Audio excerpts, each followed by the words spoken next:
Hello friends नमस्कार।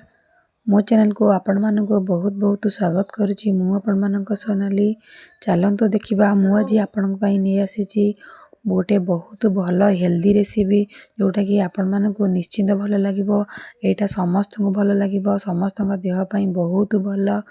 चलतो देखा जो मैंने भी मो चैनल नुआ अच्छा प्लीज चैनल को सब्सक्राइब करेंगे, पाखे बेल आइकन को निश्चिंत क्लिक करेंगे। देखो मु आज संतुला बनाऊँगी। देखो मुझे भंडा आ कदली आलू पोटल बैगण कखारू आपण मैंने आउ कि परिवा आड करें। आपको मुझे भलसे चोपा छड़ाई भलसे काटी नहीं धोईकी काटी नहीं।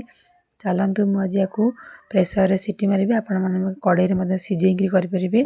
देखो मु परिवा पकईली स्वाद अनुसार लुण हलदी पानी पकईनी।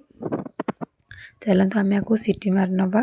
देखु एबे मुझे ठीक 2टा सीटी आसला बंद करनेली, गैस बंद करनेली, हुइसिल काढ़ी नेली कारण संतुलाटा बहुत कम समय सीझी जाए से मुझे हुइसिल काढ़ी नेली। 2टा सीटी रे हुइसिल काढ़ी नेली।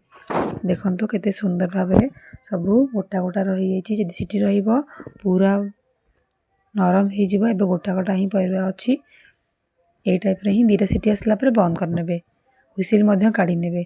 चलतु आम या छुंक मारिबा। देखो छुंक मारे ये मु गैस ऑन कर रिफाइन तेल पकईनी। रिफाइन तेल टी मोर ताती आसला।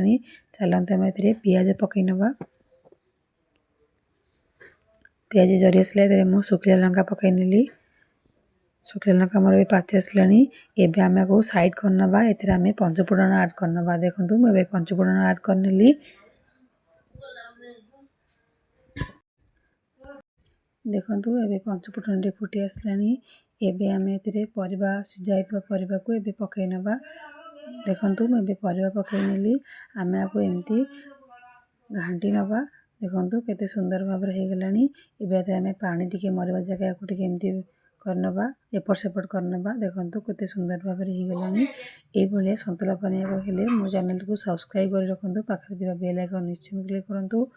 देखु मुझे लास्ट को गरम मसला पकईनी।